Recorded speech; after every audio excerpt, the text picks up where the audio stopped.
Welcome back to Joe Stunner Boxing. So the headline at the York Hall, the Queensberry show, between Mark Chamberlain and Artjoms Ramlavs from Latvia, kind of saved the day a bit because I thought this was a bit of a damp squib of a card. Lots of young prospects, beating up journeymen, winning every round virtually. There was a very, very disappointing main sort of support between Henry Turner and Billy Allington, due largely to Allington's negativity. This was a winnable fight for Allington, but he lost on points. But there's no doubt about it. Mark Chamberlain and Ramlavs, they provided a terrific, typical York Hall battle, which kind of warmed up. First 3, 4, 5 rounds, you were thinking, not bad. It was a 10-rounder. Second half of the fight, whoo, yeah, good stuff. I mean, Chamberlain going in. This was, by the way, was for the IBF European lightweight title, which isn't the EBU thing, but it gets you a ranking and it's a belt, I suppose. But Chamberlain going in was 13 wins with 9 KOs, no draws, no defeats. Southpaw, 24 years old, from Portsmouth. And Ramlavs, Artjoms Ramlavs, like I say, from Latvia, from Riga in Latvia. Great city, I love Riga. I was there early this year. It's brilliant. Go there if you can. If you like a nice, relaxing bit of culture, it's a fantastic city.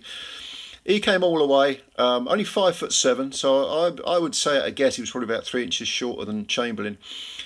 Came in with 16 wins with 8 KOs, 2 defeats. Both defeats were on points. One of those was two fights ago, I think. Was it in Poland? It might have been in Poland, but he lost a unanimous decision. Very close decision. I didn't know much about this guy coming in, Mr. Ramlavs. And during the introduction, you could tell the size difference. I mean, Chamberlain looked at least one weight division bigger. There's no question about it.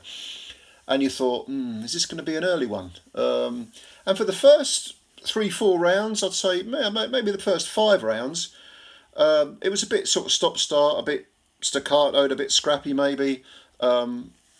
Chamberlain, I thought after 5 rounds was about 4-1 up. I think I gave Ramlavs the second or the third, because it was some of these rounds were close, but you thought Chamberlain was generally doing a little bit more. And Ramlavs, you look at some fighters and you think they're quite limited, technically limited.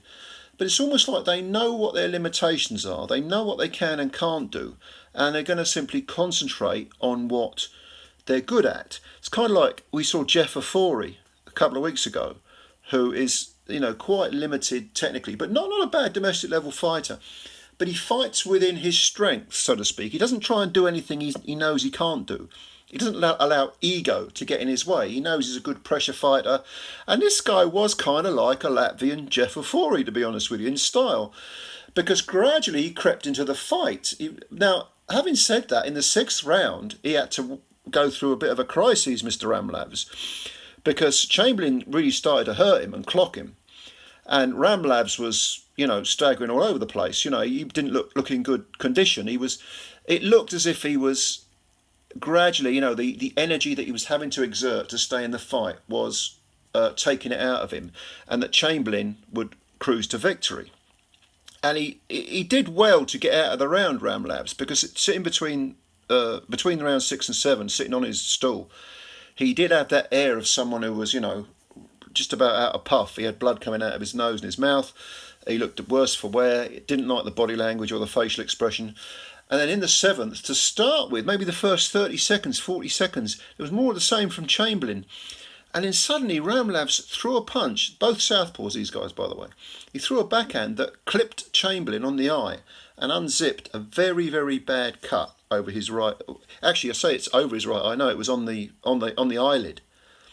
And you could instantly see that Chamberlain was perturbed by this, that he was having difficulty seeing. And of course, if you've only got vision out of one eye, your depth perception is affected.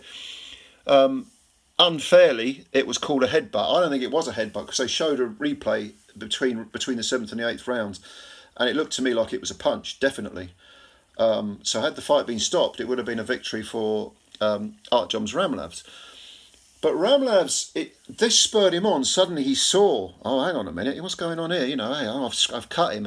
And instantly he seemed to be revitalised, and he was slinging punches, in bunches and going forward, lots of winging hooks, and making himself even smaller than he was, coming over the top. I did like a few times he jabbed to the body from like down below a low range, and I was thinking you should do more of that, more of that, more of that. Sap a little bit out of Chamberlain. He did that in the early rounds, and he didn't really carry on.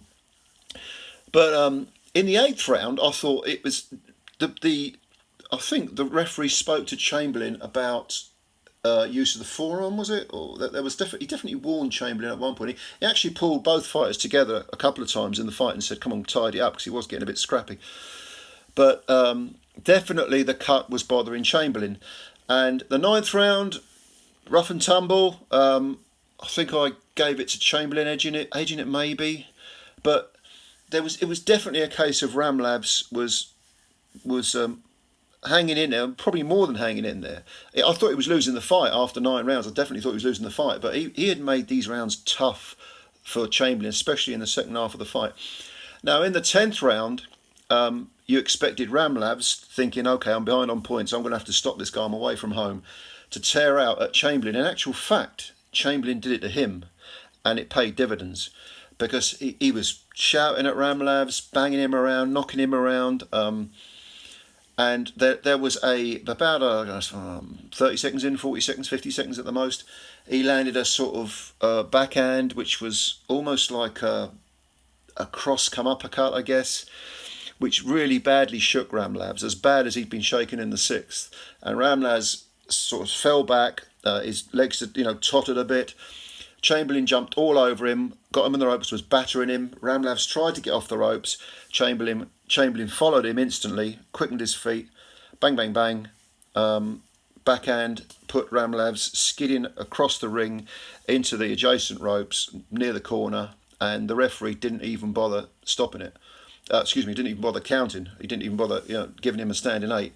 As soon as Ramlavs hit the floor, and he was absolutely exhausted, the referee waved his arm, said, "No more at your lot."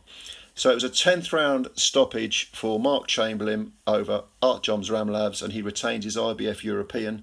There's talk of him fighting Sam Noakes next year. He's going to have to get that eye sorted out because it's a very, very bad cut. They couldn't stop the blood. But he came through some miniature crises here. There's no doubt about it. And Ramlavs, if some promoter in England doesn't bring him back over, he is going to be a big, big test for any young prospect. Lightweight, yeah, probably lightweight. He's probably too small for 140. But any super feathers or lightweights that need a good gatekeeper style test, Ramlavs is the man. And he's 34 now. He's not a young man, but he's got something left if this hasn't taken too much out of him. Chamberlain, only 24, world at his feet, but needs to get that eye sorted out. And he will have learned a tremendous amount from this fight, a tremendous amount about his heart, his metal, his, should we say, his fistic inner voice, if that doesn't sound too poncy, as well as, being able to ride out a storm, the cut. Technically, he might need to tidy a few things up, but good fighter, and a very, very good fight indeed. So if you saw this, leave your comments below. Let me know what you think. Where do you think Mark Chamberlain's going? How far do you think he can go? Would you like to see him in with Noakes next, or maybe someone else? You tell me. Thanks for your time as always. Please subscribe to the channel if you're new. Hit the like button, and I'll catch you later. Thanks a lot. Bye for now.